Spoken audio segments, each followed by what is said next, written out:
In this video, we look at exponential functions with bases other than e and their derivatives. Now, I will write this function as y equals a to the x, where a is some number that's greater than 0. We're going to look at a couple of different cases. First, where a is greater than 1, and then when a is between 0 and 1.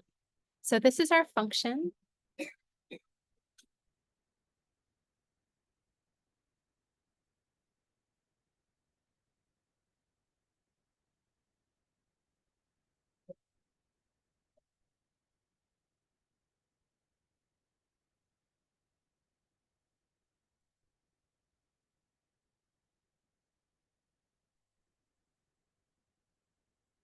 So you've got a to the x, where a is 6.4. And it turns out that the derivative of this is natural log of a times a to the x. We can graph that on the same grid. Now I want to show you what happens. This is for a greater than 1. So we've got these two graphs right here. Notice how they change as a changes.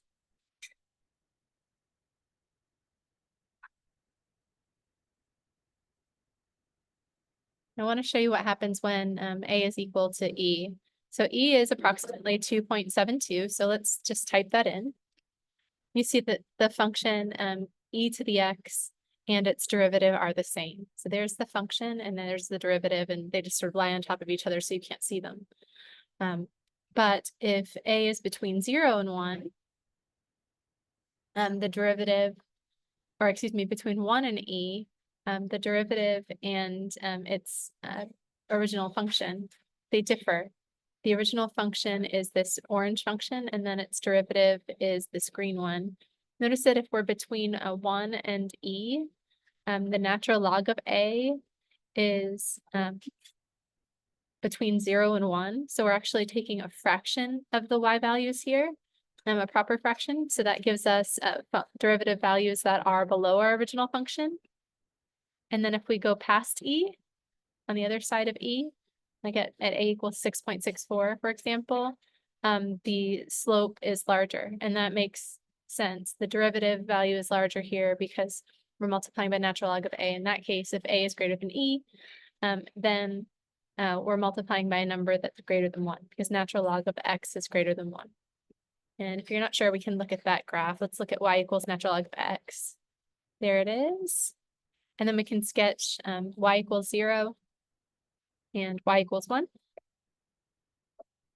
And let's sketch x equals e. And x equals 1. So I want you to see that all of the x values in between x equals 1 and x equals e give us y values in here, and those y values are between 0 and 1.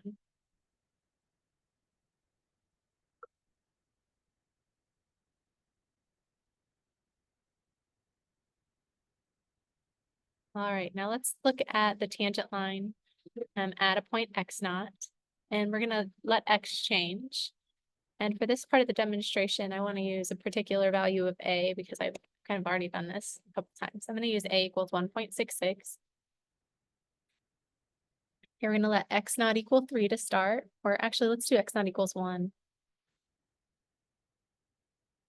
So I'm going to plot 1 and f of 1, so that's a raised to the first power. And so we get when x is 1, the function value is 1.66, so that's our value of a. That makes sense. A to the first is just itself. And then its derivative is down here. And according to our graph, or according to Desmos.com, the derivative is 0.841. Now, if we want to figure out what the slope should be at this particular point, we can graph the tangent line. Usually in class, we just do this visually. We have a tangent line like this, and because we've got these grid lines on our graph, we can estimate the slope. So I would see that the change in x is about 4 units when the change in y is, that's 3.4-ish. So if I take 3.4 and divide by 4, okay, I got 3.2 over 4 last time I did this. I get about 0.85. And that's very close to the calculated slope, which is 0.841. Notice I got a different number last time because last time I was visualizing this, I said, I think that's about 3.2. This time I saw it and I thought the change in y was about 3.4. I mean, you're going to get slightly different values because you're estimating this just visually. But the actual slope is 0.841, and you want to say, is my estimate similar to this value of the derivative there? And it is. 8.5 is close enough to 0.841 that it makes me think I must be calculating this correctly. We can do the same thing at x naught equals 3. So I draw the tangent line there. And we can estimate the slope graphically. So it looks like our change in x is about 2 units when our change in y is, what's that? 1, 2, 3, 4, about 4.4. So 4.4 divided by 2 is about 2.2. And if we look at the derivative value, that's 2.318. The derivative value and the slope value are the same. So you can do this for lots of different x values. You can move this point back and forth on your curve. And then you can use the grid to estimate the slopes. If you're doing your calculations correctly, the slope of that tangent line should be equal to, or approximately equal to, the y value on the derivative graph. Because remember, the derivative is just a formula that gives you the slope. And if we graph that derivative, then we get a function that gives you the slope at a particular x value. Now, this is what all of the graphs for a greater than 0 look like. I want you to notice, I'm going to get rid of that derivative graph for now.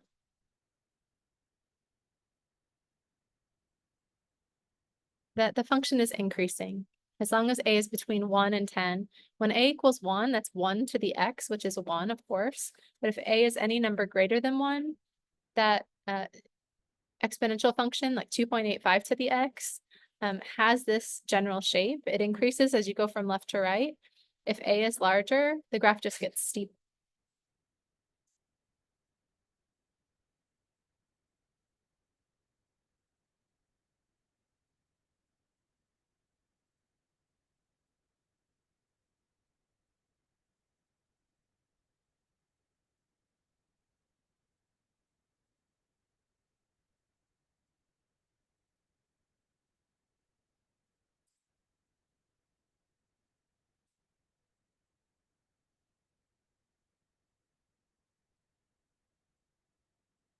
So I want you to notice that as a gets larger, the graph gets steeper, but the function is always increasing. So if I look at the graph from left to right, the y values go up as we go from left to right. And that's consistent with what we would expect. If we graph all of those tangent lines at various locations, notice that all of the tangent lines increase as you go from left to right. The slope of that tangent line is the value of the derivative. So since that is function, or the slope, or the lines are actually sloping up, we know that the derivative is positive, and the derivative is positive when a function is increasing. So if you look at the graph and it looks like this, and you draw all the tangent lines, they all have positive slope, and then that means the graph is increasing. I know that's repetitive and sort of circular, but I hope that makes sense. So that's what we have for a greater than 1. It's also helpful to look at a between 0 and 1.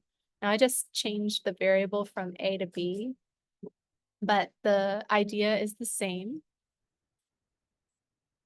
But things change just a little bit when we're talking about a number between 0 and 1. So this is a fraction. It's a proper fraction. So we're taking some number like 0.5 and we're raising it to the x power. As we take a number that is a fraction and we multiply by that number over and over again, so you end up with, b to the 0 is just 1, and then b to the first is 1 times b, which is just b, so that's a fraction of 1. And then you multiply by another b. Well, if you took half of 1/2, you get 1/4. As you keep multiplying by b, or as x increases, that fraction is going to get smaller and smaller. the function values are all positive, just like they were in the other exponential graph. But when b is between 0 and 1, the graph decreases as you go from left to right. And you can see that it decreases because all of the tangent lines have negative slopes this time. And again, you can tell that they're negative slope because if you look at it from left to right, the function goes from the top to the bottom. It just decreases. It goes the y values go down as you go from left to right.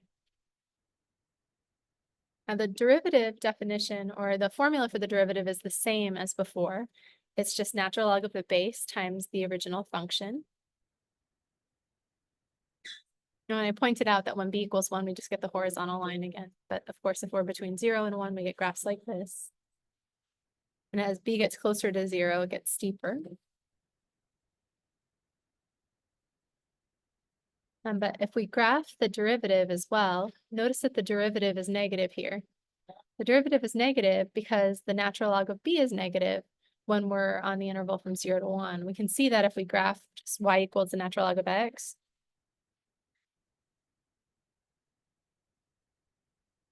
Look at all of those y values. Here, our function crosses at x equals 1, but for x between 0 and 1, the y values are very, very negative. So we're substituting in a value of b, which is between 0 and 1, which is a negative number, and then we're multiplying b to the x by that. So b to the x is positive, and we're multiplying by a negative number, which means we have a negative answer for the slope, which is fine, which is consistent with our picture because the function decreases as you go from left to right. And you can say that it decreases if you look at it point-wise. Just draw a tangent line there and you can tell that the tangent line has a negative slope because the line just goes down as you look at it from left to right.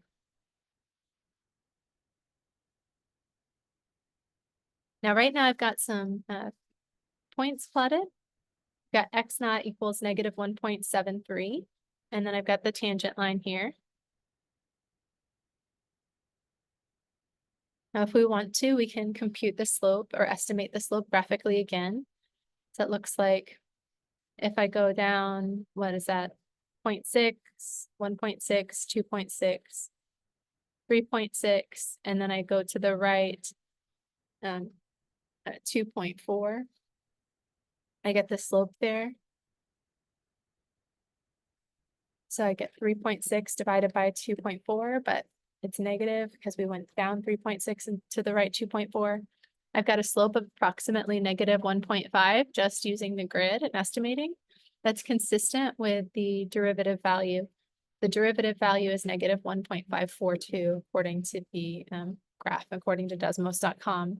And Desmos is just using that formula, natural log of a times the value of the function right there. And you can do that for different points. Just move your point to another location. If you want, you can type it in if you want to use whole numbers. If you want to just use -2 or -3, then you can just type that in and then estimate the slope. For -3, go down 1, 2, 3, 4. So it's about 3.6 divided by, that's the change in y is -3.6. And the change in x is about 1.4. So you have -3.6 divided by 1.4. So you get negative 2.57. It looks like I'm very off this time. It's supposed to be -3.19. I think I missed a box. It should be -4.6. There we go. Now my estimate is about -3.29. And the actual value is -3.19. So we're just estimating and seeing if the derivative is consistent with our graph, and it is. Some patterns I want you to notice. As our x values get increasingly negative, the line gets steeper. So the function values for the derivative are larger in magnitude, but they're more and more negative. So as x decreases, we get larger and larger negative, or larger and larger values as far as absolute value is concerned, but they're multiplied by a negative.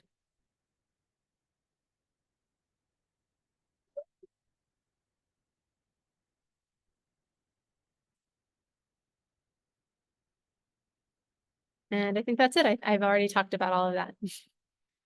So that is our discussion of the exponential functions. The derivative of a to the x is natural log of a times a to the x. If the function, if a is greater than 1, the function is increasing, and it looks like that. And if b, or if the base is between 0 and 1,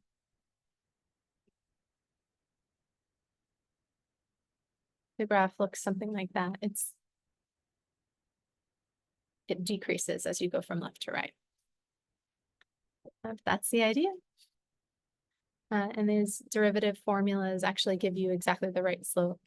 So we haven't really derived them or proved anything, but we've just explored those ideas and made sure that the graph and our physical intuition and our geometric intuition is consistent with the function values.